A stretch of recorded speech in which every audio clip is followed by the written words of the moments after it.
Juan capítulo 15. Y vamos a leer otra vez los versículos 1 al 8.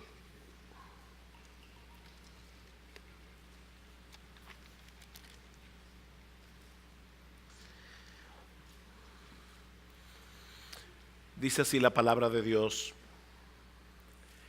Yo soy la vid verdadera, y mi Padre es el labrador. Todo pámpano que en mí no lleva fruto lo quitará, y todo aquel que lleva fruto lo limpiará para que lleve más fruto. Ya vosotros estáis limpios por la palabra que os he hablado. Permaneced en mí y yo en vosotros, como el pámpano no puede llevar fruto por sí mismo si no permanece en la vid, así tampoco vosotros si no permanecéis en mí. Yo soy la vid, vosotros los pámpanos. El que permanece en mí y yo en él, éste lleva mucho fruto, porque separados de mí nada podéis hacer. El que en mí no permanece será echado fuera como pámpano y se secará, y los recogen y los echan en el fuego y arden. Si permanecéis en mí, mis palabras permanecen en vosotros, pedid todo lo que queréis y os será hecho. Esta noche vamos a ver a qué se refiere esta promesa. En esto es glorificado mi Padre, en que llevéis mucho fruto y seáis así mis discípulos. Una de las cosas que solemos hacer los creyentes cuando estamos compartiendo el Evangelio es recomendar a las personas que lean el Evangelio de Juan. Yo estoy seguro que muchos de ustedes han hecho eso. Comparten el Evangelio, la persona muestra cierto interés, quiere leer la Biblia, y uno le dice: no comiencen necesariamente por Génesis, comienza en el Evangelio de Juan. Y eso tiene sentido porque el mismo Juan nos dice que el propósito de su evangelio es llevar a sus lectores a creer que Jesús es el Cristo, el Hijo de Dios, y para que creyendo tengáis vida en su nombre. El evangelio de Juan nos presenta en una forma clara y sencilla las verdades del evangelio que un incrédulo necesita conocer para venir a Cristo en arrepentimiento y fe. Sin embargo, cuando nosotros venimos al conocimiento del Señor y continuamos leyendo el Evangelio de Juan, nos damos cuenta que contiene verdades teológicas sumamente profundas. Un comentarista dice que el Evangelio de Juan es como una playa cuyas aguas son lo suficientemente superficiales como para que un incrédulo pueda entrar por ellas en el reino de Dios, pero lo suficientemente profundas como para que el erudito más brillante se ahogue allí. Y lo cierto es que eso es lo que ocurre con este pasaje que nosotros comenzamos a estudiar la semana pasada. Luego de pasar varias semanas estudiando Juan 15, por un lado me siento que apenas estoy rasgando la superficie del texto, pero he podido ver más claramente que Juan 15 es como el ropero de las crónicas de Narnia, de C.S. Lewis. Los que han visto la película o han leído el libro, recuerdan a los niños que están jugando, llegan a una habitación, hay un ropero. Cuando uno abre el ropero, parece que el espacio que tiene dentro es estrecho, es pequeño, pero si decidimos entrar en el ropero, descubriremos un mundo fascinante que nunca podremos conocer completamente. Nunca. ¿Qué nos enseña Jesús en Juan 15? Algo muy sencillo, que Él es la vid, su Padre es el viñador y nosotros somos las ramas. Él no es una vid entre muchas otras vides, no, Él es la única vid. Todas las demás son falsas, todas las demás son inauténticas, todas las demás son engañosas, o como en el caso de Israel, una mera sombra que apuntaba hacia la verdadera vid. Y nosotros somos las ramas, unidas a Cristo por la fe con una unión indisoluble. De manera, mis amados hermanos, que nuestra única función en el mundo es llevar los frutos de la vid. De hecho, Él nos dice que el pámpano que da fruto es podado por su Padre. A través de la palabra, cuando la palabra es predicada, ustedes son podados, somos podados. Cuando Dios viene y nos disciplina por causa de algún pecado, a través de providencias aflictivas, el Padre nos poda. ¿Para qué? Para que llevemos más frutos. ¿Y qué clase de fruto es este? Bueno, la semana pasada decíamos que aunque el texto no lo define, nosotros tenemos evidencias suficientes en el pasaje para concluir que se trata de la vida de Jesús en mí siendo vivida y manifestada a través de mí. Es la vida de Jesús en mí siendo vivida y manifestada a través de mí. Recuerden, hermanos, la ilustración que el Señor está usando aquí. Las ramas que están vitalmente unidas a un árbol frutal van a producir el fruto de ese árbol. Sea mango, sea naranja, sea limones, lo que sea, porque esa es la naturaleza del árbol. El árbol produce conforme a su naturaleza. Si Jesús es la vid y nosotros somos las ramas, hermanos, ¿cuál es el fruto que van a producir aquellos que están vitalmente unidos, conectados con Cristo? Van a reproducir a Jesús. Un creyente que está dando fruto se está conformando cada vez más al carácter de nuestro Señor Jesucristo. Gálatas capítulo 5 versículo 22. El fruto del Espíritu es amor, gozo, paz, paciencia, benignidad, bondad, mansedumbre, fe, templanza. Esos frutos incluyen también todas las cosas que el Señor hace a través de los creyentes para la expansión de su reino, para la edificación de su iglesia, y que no puede ser explicado en términos naturales. Hermanos, hay un montón de cosas que los creyentes hacen que no puede ser explicado en términos naturales. Tenemos que decir, es la gracia de Dios en él. Ahora bien, no todos los creyentes fructifican en el mismo grado. De hecho, no todos los creyentes dan la misma cantidad de frutos todo el tiempo. ¿De qué depende eso? De que permanezcan en la vid. Por eso decíamos la semana pasada que en todo este pasaje no hay un solo mandamiento al creyente para que dé fruto. El único mandamiento que nosotros encontramos en la porción del 1, versículos 1 al 8 es: permanezcan en mí, porque si permanecemos en Cristo vamos a dar frutos. Así que el mandamiento no es den fruto, el mandamiento es permanezcan en mí, porque si permanecen en mí van a dar fruto. Versículo 4, permaneced en mí y yo en vosotros, como el pámpano no puede llevar fruto por sí mismo si no permanece en la vid. Hermanos, así tampoco vosotros si no permanecéis en mí. La fructificación depende de nuestra permanencia en Jesús. Estas dos palabras, permanencia y fruto, se repiten una y otra vez en este pasaje, conectada la una con la otra. Si queremos ser fructíferos, debemos permanecer en Jesús. Es interesante notar que esta palabra permanencia está en modo imperativo. Ya lo vimos la semana pasada. ¿Y eso qué significa? Que se trata de un mandamiento, no de una mera sugerencia. Eso quiere decir, mi amado hermano, mi amada hermana, que aquel que no está permaneciendo en Jesús está desobedeciendo. Es un mandato, está desobedeciendo a nuestro Señor y Salvador. Por otra parte, el tiempo del verbo que aparece aquí nos indica que se trata de algo que nosotros debemos hacer activa e intencionalmente. En otras palabras, esto no es algo que ocurre porque sí, por accidente. No, es el resultado de una acción responsable de parte del creyente. Yo sé, mis hermanos, que esto que voy a decir ahora puede sonar muy obvio, pero concédanme el agravio, permítanme el agravio, o perdónenme el agravio, debe ser.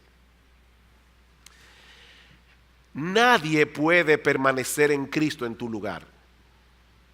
Nadie puede permanecer en Cristo por ti. Tu esposa no puede hacer eso, tu esposo no puede hacer eso, tus padres no pueden hacerlo, tus pastores no pueden hacerlo, ningún hermano de la iglesia puede permanecer en Cristo por ti. Solo tú puedes permanecer en Cristo. Esa es tu responsabilidad personal. ¿Y eso qué significa en la práctica? Bueno, la semana pasada nosotros definimos esa permanencia como mantenernos en comunión con Jesús y en dependencia de Jesús en todo momento de cada día.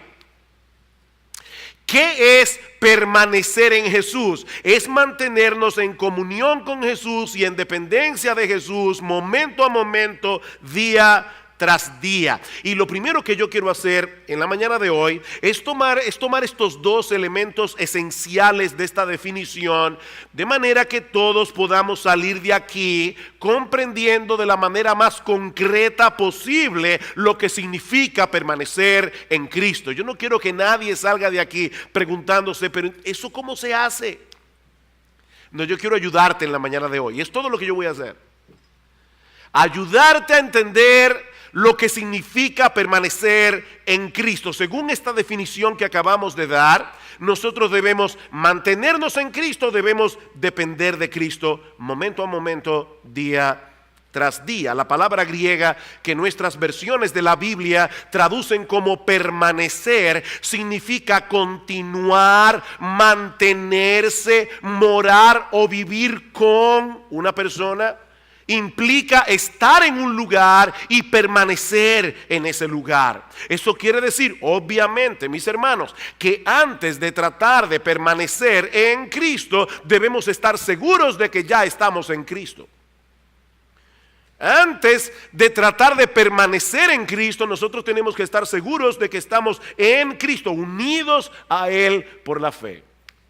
Imagínate que tú estás cerca de mí, yo estoy hablando por mi celular, y tú me escuchas que yo le digo a la otra persona que está en el otro auricular, quédate en casa hasta que yo llegue.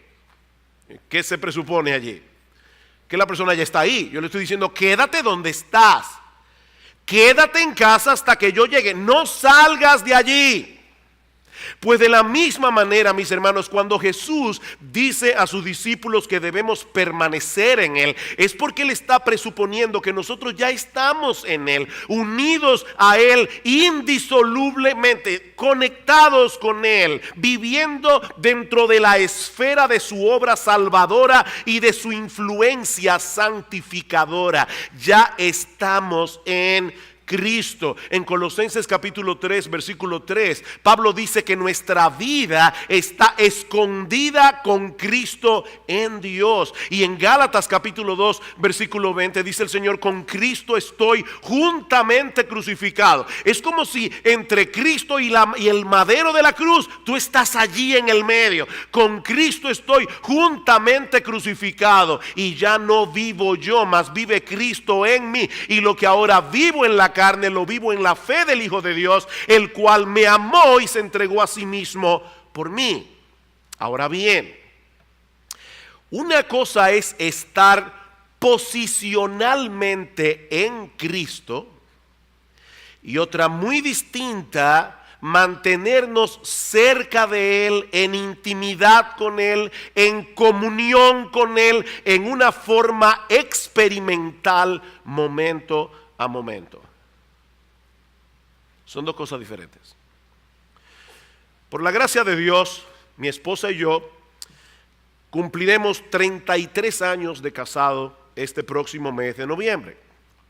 Y demás está decir que yo salí ganando. Ahora, eso quiere decir que hace más de 32 años los dos vinimos a ser una sola carne por el vínculo del matrimonio.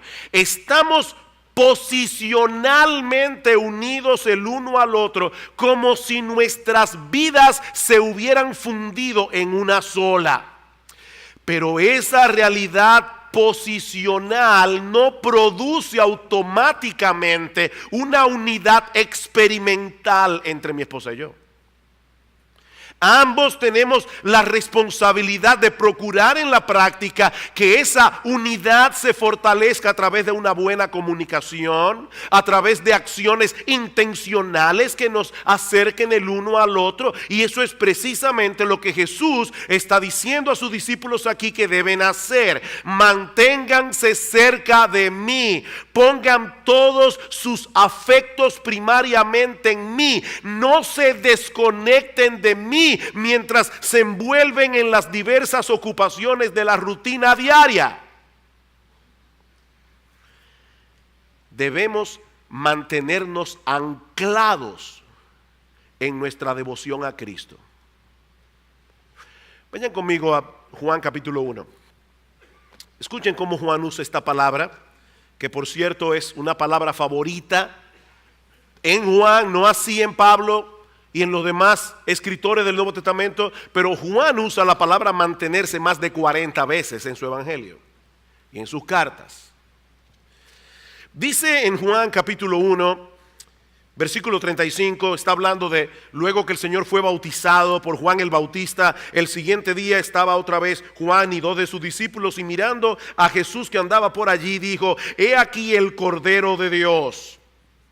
Le oyeron hablar los 2 discípulos y siguieron a Jesús. Y volviéndose Jesús y viendo que le seguían, les dijo: ¿qué buscáis? Ellos le dijeron: Rabí, que traducido es maestro, ¿dónde moras? Ahí está la palabra. Maestro, ¿dónde moras? ¿Dónde te estás quedando? Versículo 39, les dijo: venid y ved. Fueron y vieron donde moraba. Y ahí está la palabra de nuevo. Y se quedaron con él aquel día. Otra vez la misma palabra. Se quedaron con él aquel día, porque era como la hora sexta. Es decir, hermanos, ellos fueron a Jesús y permanecieron con Jesús físicamente en este caso todo el resto del día. ¿Qué significa entonces permanecer en Cristo? Es realmente estar con Cristo, es vivir con Cristo, es interactuar y conversar con Cristo. Significa mantenernos cerca del Señor en una comunión cercana, vital y constante. Juan Carlos Ryle nos dice en su comentario de Juan que es como si el Señor estuviera diciéndonos: aférrense a mí, no se suelten de mí, vivan una vida de comunión íntima y cercana conmigo, acérquense cada vez más, depositen todas vuestras cargas, todos vuestros pesos sobre mí, no se suelten ni un solo momento, arraíguense en mí.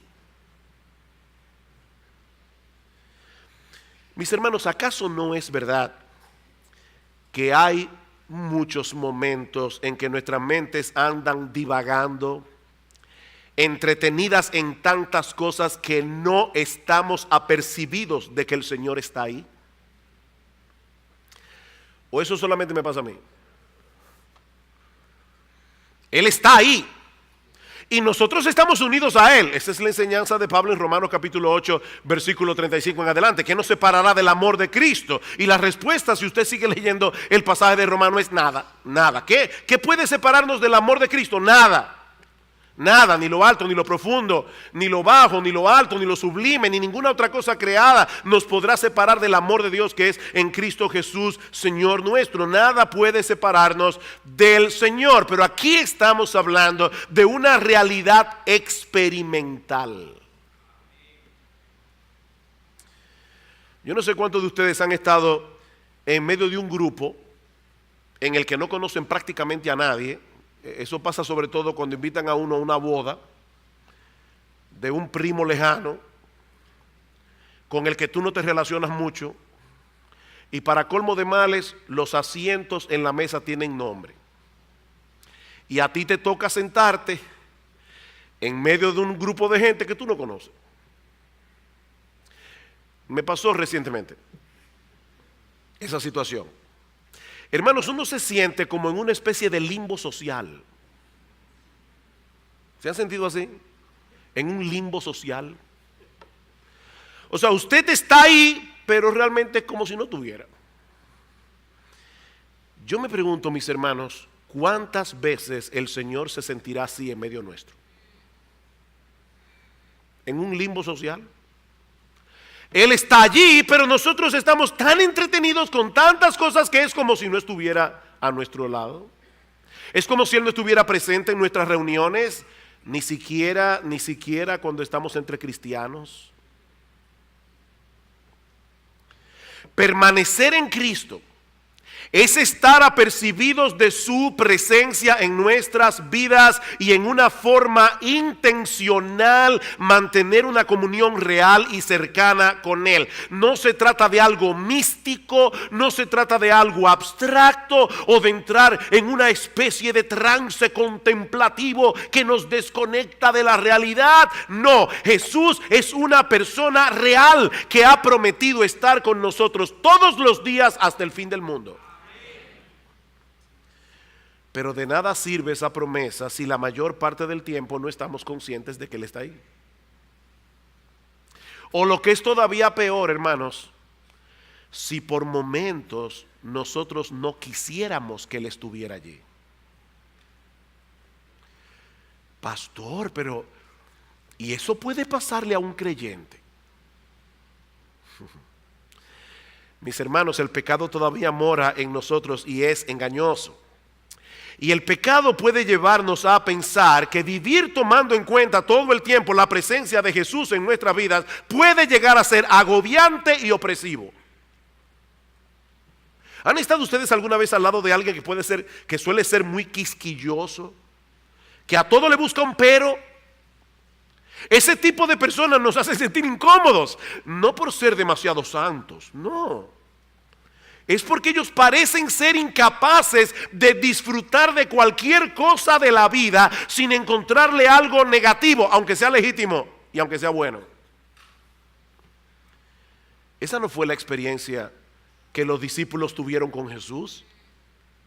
Recuerden, hermanos, que ellos convivieron con Él íntimamente por más de 3 años, y ahora que el Señor les ha dicho que se va, ellos no respiraron aliviados, no, sus corazones se llenaron de tristeza. ¿Saben por qué? Porque ellos no querían separarse de Jesús, porque ellos habían experimentado en la práctica que estar al lado de Jesús, como dice David en el Salmo 16, es experimentar plenitud de gozo, delicias a su diestra para siempre.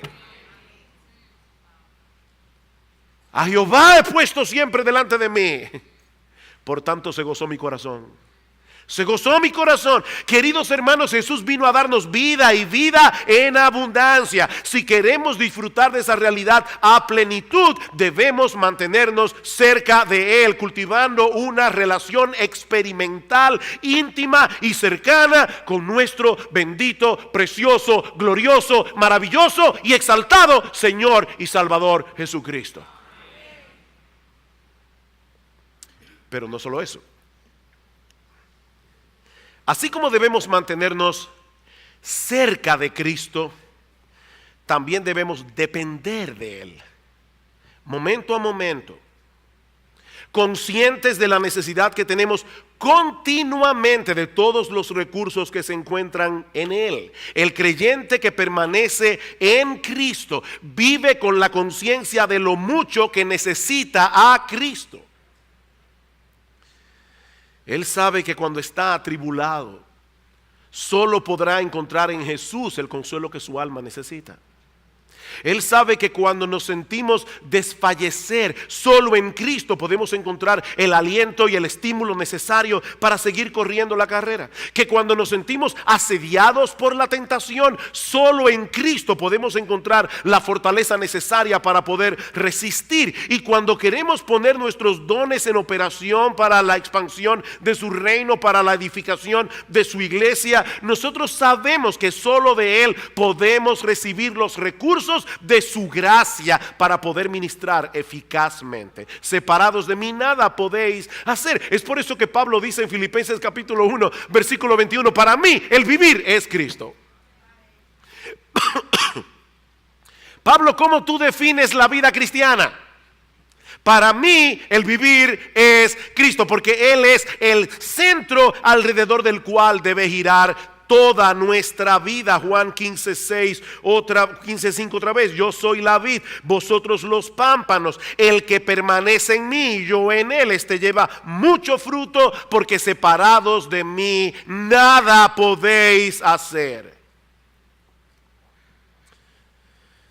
Queridos hermanos, si queremos tener una vida fructífera, debemos descansar en Cristo.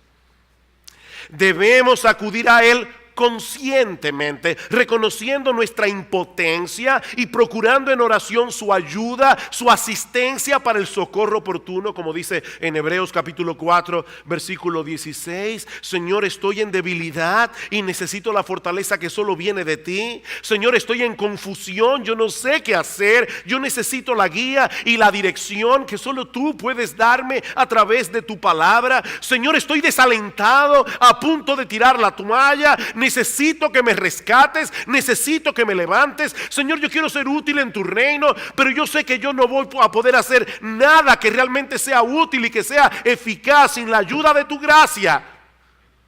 Ayúdame, Señor. Mi hermano, no olvides que nosotros somos meras ramas que no pueden producir por sí mismas absolutamente nada, si no es por la savia que fluye del tronco de la vid. De hecho, es interesante que en el pasaje de Juan nunca se dice que los pámpanos dan fruto. Eso es interesante, siempre dice que llevan fruto. No sé si se dieron cuenta. En todo el texto dice que llevan fruto. Porque el que produce el fruto es Jesús. Y nosotros, las ramas, llevamos los frutos.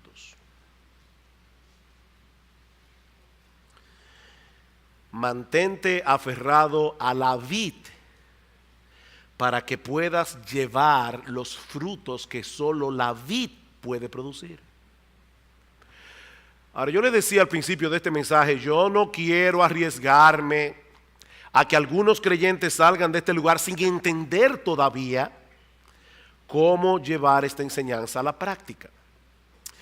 Así que, habiendo visto los dos elementos esenciales que componen nuestra permanencia en Cristo, mantenerse en Jesús, depender de Jesús, ahora yo quiero que veamos otros dos elementos que son indispensables para nuestra permanencia en Jesús. Nosotros podríamos mencionar otras cosas, pero estos dos son indispensables para nuestra permanencia en Jesús, y el primero es su palabra. Su palabra. Si queremos permanecer en Cristo, dice el Señor, sus palabras deben permanecer en nosotros. Versículo 7, si permanecéis en mí y mis palabras permanecen en vosotros, pedid todo lo que queréis y os será hecho. Yo le decía al principio, esta tarde, si el Señor lo permite, vamos a ver lo que significa esta maravillosa promesa en cuanto a la oración, pero ese no es el punto que yo quiero tratar ahora. Jesús está diciendo aquí, si permanecéis en mí y mis palabras permanecen en vosotros. John Piper, hablando acerca de esto, dice, la morada de Cristo en nosotros es intercambiable con su palabra morando en nosotros. Él es la palabra encarnada y esta es la palabra de Cristo escrita. Es intercambiable. Si Él permanece en nosotros, sus perspectivas permanecen. Si Él permanece en nosotros, sus prioridades permanecen. Si Él permanece en nosotros, sus principios permanecen. Si Él permanece en nosotros, sus promesas permanecen. Si Él permanece en nosotros, sus mandamientos permanecen. En resumen, cuando Cristo permanece en nosotros, su palabra permanece en nosotros. Esa es la enseñanza de Pablo en Romanos capítulo 12, versículo 2, que de hecho allí encontramos algo extraño gramaticalmente hablando, porque Pablo dice, no os conforméis a este siglo, sino transformaos por medio de la renovación de vuestro entendimiento. Lo extraño de ese pasaje es que el mandamiento transformarse está en voz pasiva, y aquellos que hace mucho que no pasaron por la escuela saben que en la voz pasiva el sujeto recibe la acción del verbo. De manera que lo que Pablo está diciendo allí es, déjense transformar. Déjense transformar. ¿Cómo? Por medio de la renovación de vuestro entendimiento, empapando vuestra mente con la palabra, para que la palabra despeje las tinieblas con las que llegamos a Cristo. Hermanos, todos nosotros llegamos con prejuicios al evangelio. Todos nosotros llegamos con mentiras al evangelio, creyendo cosas que no son verdad. Pero Cristo viene con su palabra y nos trae luz y comienza a despejar esas tinieblas. ¿Saben qué, hermanos? Cada vez que nosotros actuamos conforme a la voluntad de Dios revelada en su palabra, no es simplemente que nos estamos apegando a un código de conducta.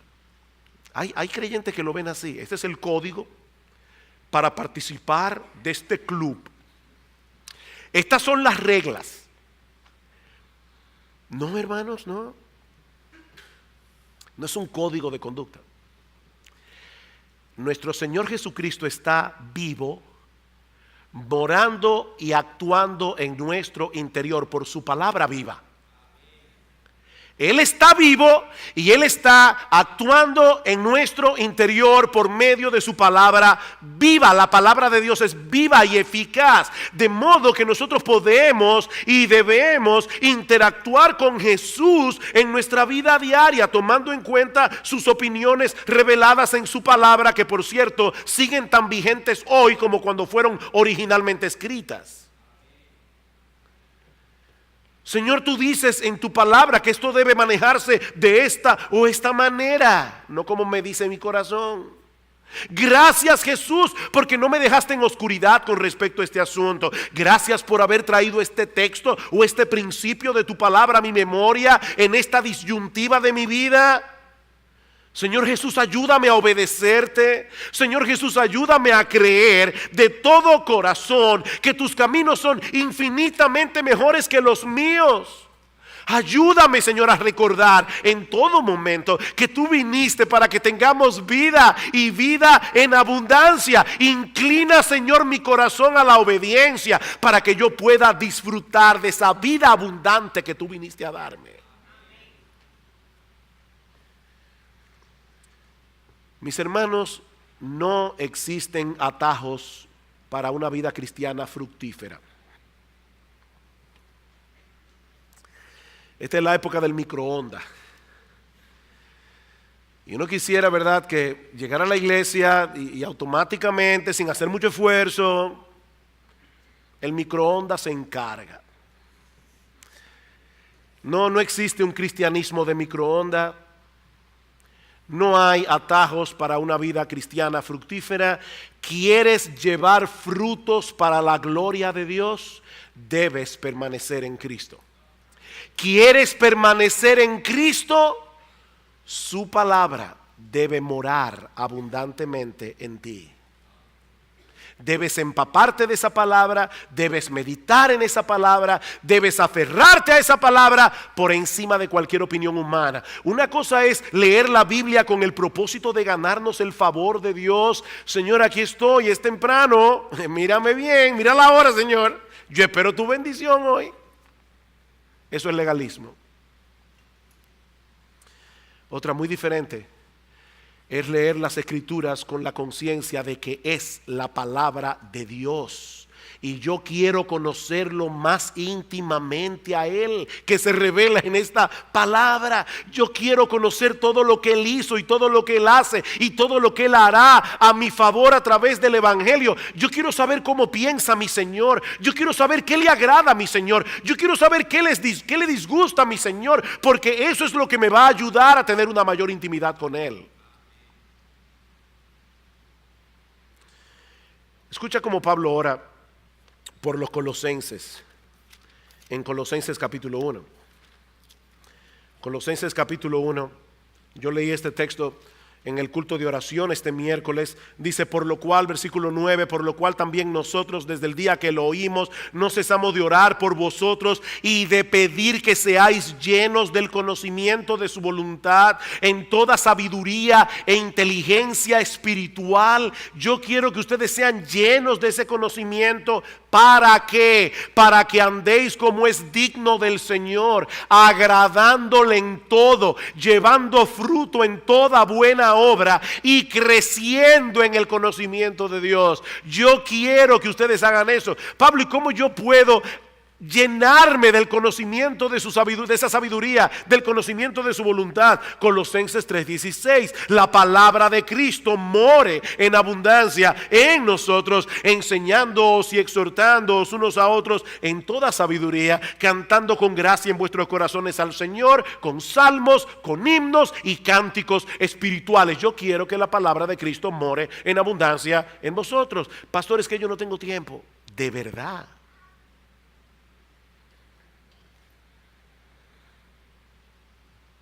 Dice John Piper que si para algo va a servir el Facebook y el Twitter en el día del juicio, es demostrar que la falta de oración y de lectura bíblica no era falta de tiempo.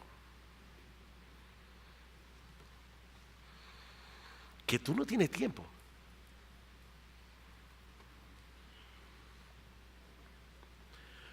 ¿O será que tus prioridades están trastornadas?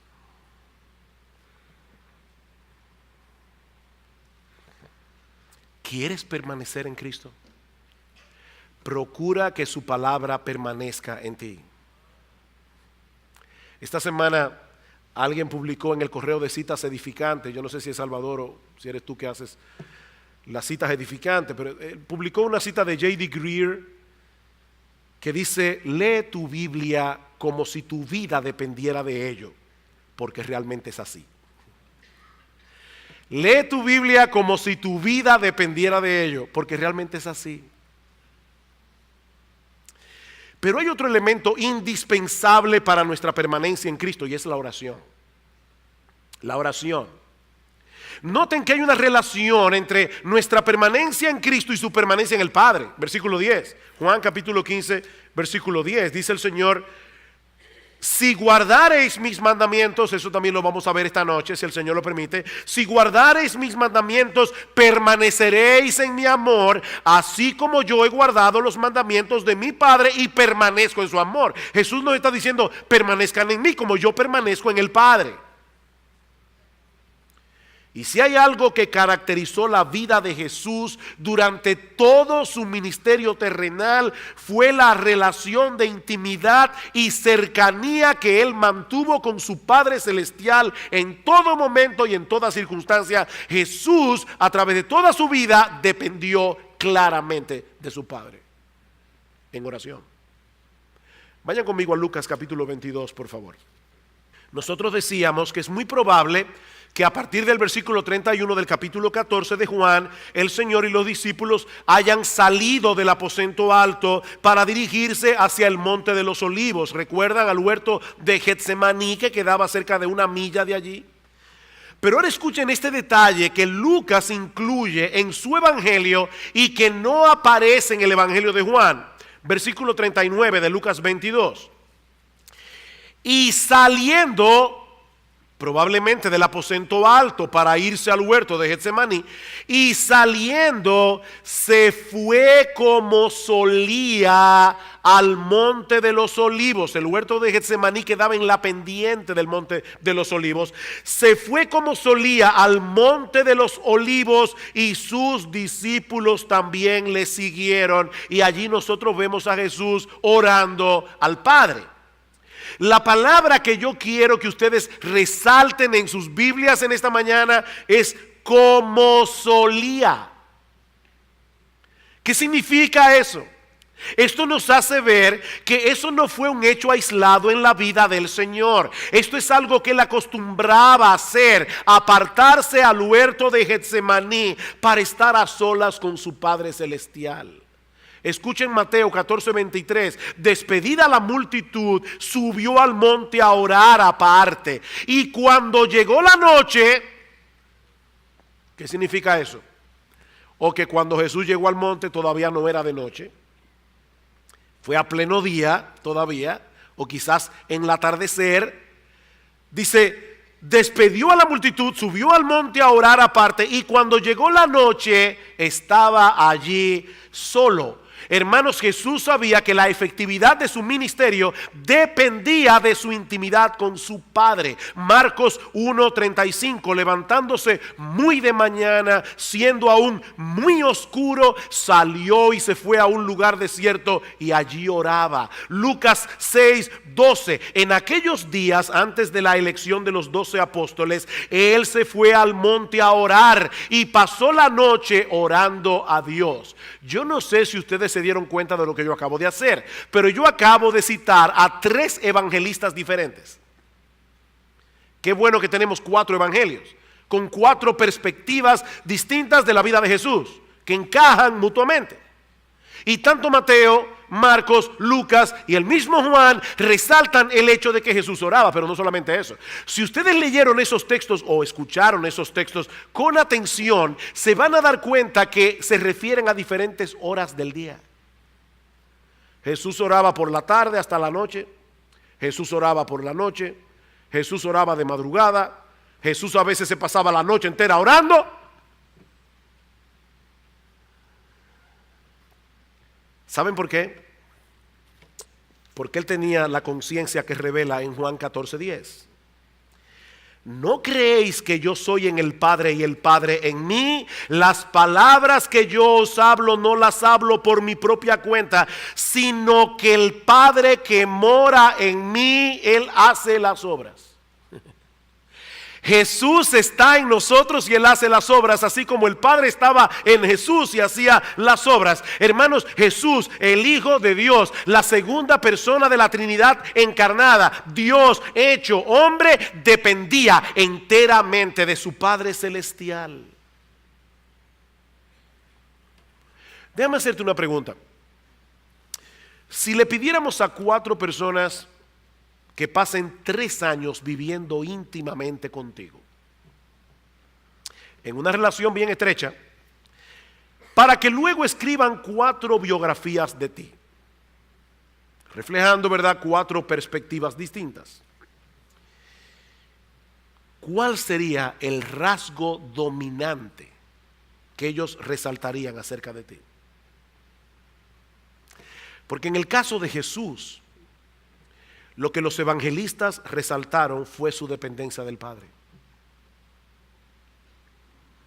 La oración fue un elemento vital en la vida y ministerio de nuestro Señor Jesucristo. Y ahora que Él está a punto de partir y dejar la responsabilidad de su obra en manos de los discípulos, sus discípulos hasta ahora estaban a la sombra, Jesús era el protagonista, ahora Jesús se va, ellos van a ser los maestros, ellos van a ser los líderes, ellos van a ser los evangelistas, ellos van a hacer la obra que Jesús estuvo haciendo por 3 años y medio. ¿Y saben lo que le ordena a Jesús? Versículo 4 y 5 otra vez: permaneced en mí y yo en vosotros. Como el pámpano no puede llevar fruto por sí mismo si no permanece en la vid, así tampoco vosotros si no permanecéis en mí. Yo soy la vid, vosotros los pámpanos. El que permanece en mí y yo en él, este lleva mucho fruto, porque separados de mí nada podéis hacer. Nada podéis hacer. Hermanos, ¿qué hemos visto hasta aquí? Que debemos permanecer en Jesús para tener una vida cristiana fructífera, de la misma manera que las ramas de la vid deben permanecer en la vid. Hemos visto también que esa permanencia puede ser definida como mantenernos en comunión con Jesús y en dependencia de Jesús momento a momento, día tras día, de manera que la palabra y la oración son 2 elementos indispensables de esa permanencia. Debemos mantenernos en comunión con Jesús, debemos depender de Jesús desde que nos levantamos por la mañana hasta que nos acostamos en la noche. Debemos decir, al igual que David en el Salmo 5: oh Jehová, de mañana oirás mi voz, de mañana me presentaré delante de ti y esperaré. O como dice Isaías en Isaías 26:9: con mi alma te he deseado en la noche, y en tanto que me dure el espíritu dentro de mí, madrugaré a buscarte. En la oración del Padre Nuestro, Una de las cosas que debemos pedir es el pan de cada día, ¿verdad? ¿Y qué significa eso? El pan de cada día, dánoslo hoy. Bueno, eso implica por lo menos dos cosas. Primero, que tú vas a orar cada día, porque tú necesitas la comida de cada día. Pero en segundo lugar, que vas a orar por la mañana, porque tú estás pidiendo, no, Señor, gracias por el pan que me diste. No, es el pan del cada día, dámelo hoy. Déjenme compartir con ustedes algo que escuché recientemente. Yo no voy a pedirles que levanten la mano, pero si yo hiciera la pregunta, ¿cuántos de los creyentes que están aquí sentados hoy en la mañana saben que necesitan a Dios? ¿Saben que necesitan un tiempo a solas con Dios? Yo estoy seguro que todos los cristianos que están aquí levantarían la mano. Tú sabes que necesitas estar a solas con Dios. Yo sé que yo necesito estar a solas con Dios. Bien. Pero a esa pregunta le falta algo, o a esa declaración le falta algo. Tú necesitas a Dios, yo necesito a Dios, pero lo que le falta a esa declaración es que Él quiere estar con nosotros. Déjame volver a repetir eso otra vez. Tú necesitas a Dios y Él quiere estar contigo. Él quiere estar contigo, si eres creyente. Nosotros no somos una interrupción en el itinerario de Dios. Óyeme, yo que estoy tan ocupado y aquí está esto otra vez. No. Él nos escogió desde antes de la fundación del mundo para tener comunión con nosotros y para hacernos cada vez más semejantes a nuestro Señor Jesucristo, de modo que cada día Él nos prepara una mesa para que vengamos delante de Él a tener comunión con Él. Mis hermanos, eso cambia por completo nuestra perspectiva, nuestra visión de ese tiempo a solas con Dios. Alguien lo dice de esta manera: todos nosotros necesitamos comer, pero no siempre tenemos deseo de comer. Algunos siempre tienen deseo de comer, pero hay algunos que se le ve el apetito de vez en cuando. Y cuando nos encontramos en esa condición inapetente, fácilmente podemos saltar alguna comida, porque tal vez estamos muy ocupados o entretenidos en alguna cosa. Ahora, si yo supiera que mi esposa me ha preparado mi plato favorito con mucho esfuerzo, porque es una fecha especial y ella quiere agradarme y pasar ese tiempo conmigo, ustedes pueden estar seguros de que yo no voy a saltar esa comida, no importa los compromisos que yo tenga ese día. Mis hermanos, lo que yo les estoy diciendo es que nuestro Dios nos prepara cada día un banquete de gracia y misericordia. Son nuevas cada mañana, un torrente de delicias, como dice el salmista, porque Él quiere que estemos con Él. Él quiere que estemos con Él, hermanos.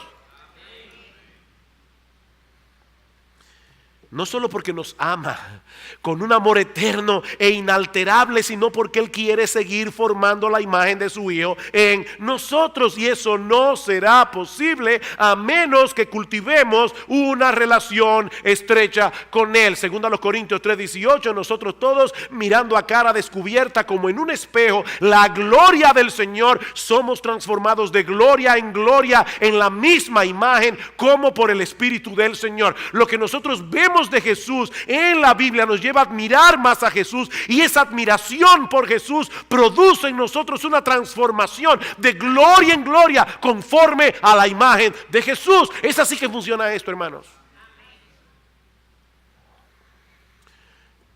Y lo mismo podemos decir del culto de adoración.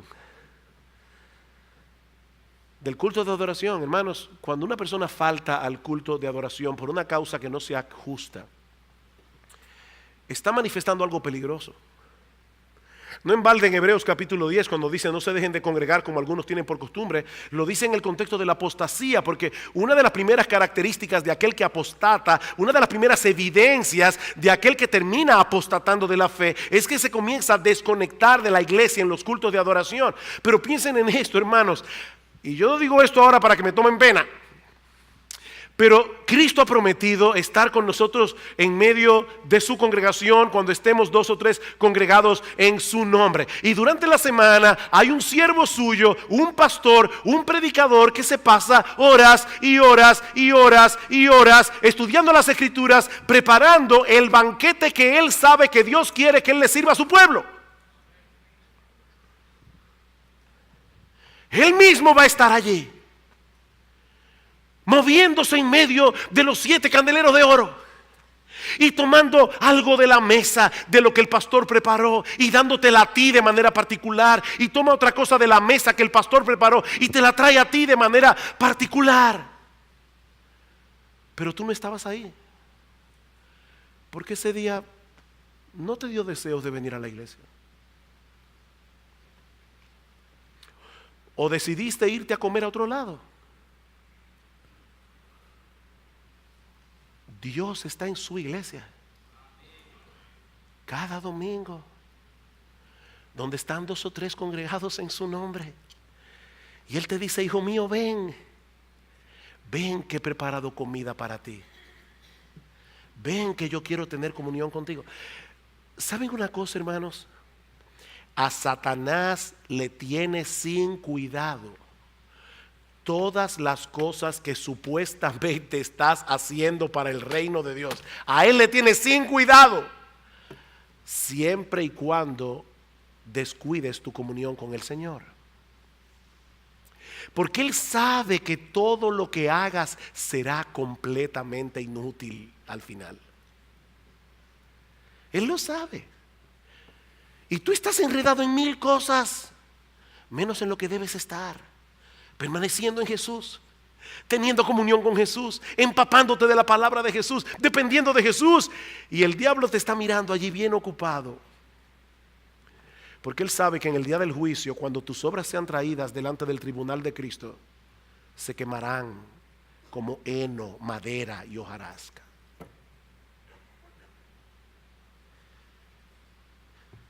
Mi amado hermano, déjame hacerte una pregunta. ¿Cómo está tu comunión con el Señor? ¿Qué tan conscientemente tú vives delante de Él cada día? ¿Qué tanto mora su palabra en ti?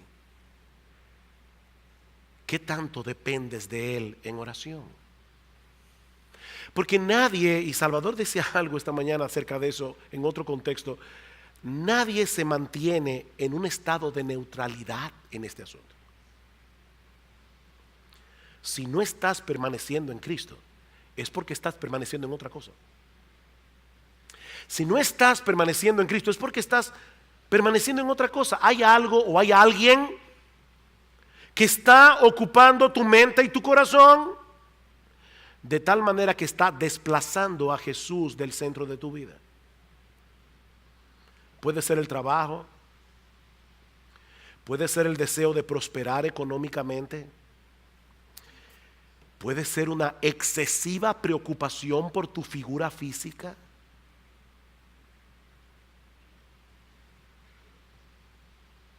Muchas horas en el gimnasio, pocas horas de estudio de la palabra de Dios. Y por favor, que nadie me vea como un predicador legalista, fundamentalista. Yo estoy diciendo simplemente lo que el texto está enseñando, que nosotros debemos permanecer en Jesús. Y que eso no ocurre por casualidad. Eso no ocurre por accidente. Muchas horas moleando en las tiendas, como decía un joven aquí, perdiendo el tiempo.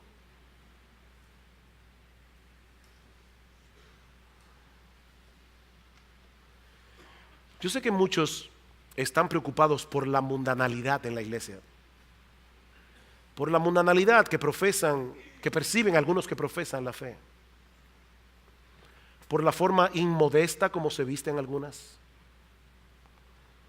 por los lugares que visitan, por las entretenciones que se permiten.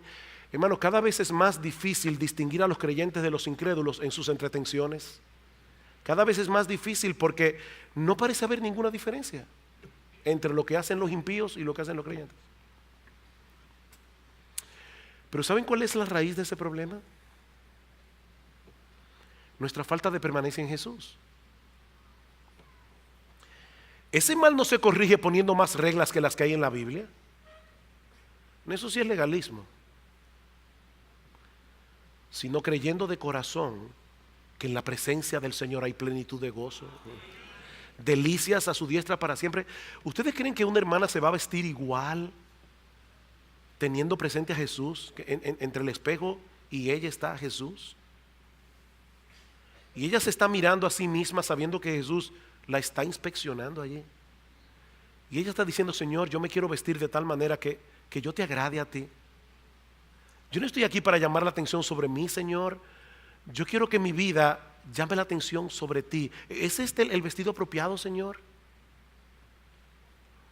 Señor, yo quiero hacer esto y aquello. ¿Puedes ir conmigo y disfrutarlo, Señor? Porque yo no quiero hacer nada que te aparte de mí. Yo no quiero hacer nada que cause frialdad en tu relación conmigo. Señor, yo quiero permanecer contigo. Yo quiero estar cerca de ti, Señor. Porque es una mentira diabólica que para disfrutar de la vida hay que estar lejos de Jesús. Hermanos, eso es una mentira diabólica. En tu presencia hay plenitud de gozo, delicias a tu diestra para siempre. Señor, yo quiero estar contigo, yo no quiero apartarme de mí ni un milímetro, Señor. Por eso les decía, hermanos, yo creo que si nosotros aplicáramos un 15% de esto, nuestras vidas serían completamente transformadas, la iglesia sería transformada. Esta tarde el Señor, si el Señor lo permite, vamos a ver algunas de las cosas que suceden en la vida de aquellos que permanecen en Jesús. Yo los invito a estar esta tarde, a disfrutar de la cena del Señor, donde vamos a recordar su muerte. Yo estoy seguro que estas cosas tienen que haber herido tu conciencia, porque hirieron la mía, hermanos.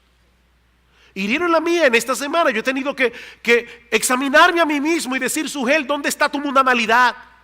Porque es muy fácil denunciar la del otro. Pero qué bueno que en Cristo hay perdón. Qué bueno que su sangre nos limpia de todo pecado. ¿Para qué? ¿Para que tomemos el pecado a la ligera? No, para que levantemos las rodillas paralizadas, las manos caídas y hagamos sendas derechas para nuestros pies, para que nosotros sigamos corriendo la carrera con los ojos puestos en Jesús, el autor y el consumador de nuestra fe. Hay perdón en Cristo. Y esta tarde vamos a ejemplificar eso en la cena del Señor. Pero no quisiera concluir sin dirigir unas palabras muy breves para aquellos que están aquí sin Cristo. Mi amigo, nadie puede permanecer en Cristo sin estar primero unido a Cristo por la fe. Recuerda que Él es la vid verdadera, la única vid que ofrece salvación y vida eterna para todos los que creen en Él. Mi amigo, solo en Cristo hay perdón de pecados. Solo en Cristo hay reconciliación con Dios. Solo en comunión con Él puedes tener una vida verdadera, fructífera, no solamente aquí y ahora, sino por toda la eternidad. Pero tienes que arreglar primero tus cuentas con Dios. Tienes que venir a Cristo en arrepentimiento y fe, confiando únicamente en Él y en su obra redentora en la cruz del Calvario. Mi amigo, allí donde estás, pídele a Jesús que te salve. Pídele que te salve, pídele que tenga misericordia de ti. Mi amigo, no te vayas de este lugar como una rama seca, cuando puedes irte unido a la vid, recibiendo todo el beneficio de estar en unión con ese precioso, maravilloso, extraordinario, exaltado, bendito Señor y Salvador Jesucristo por los siglos de los siglos.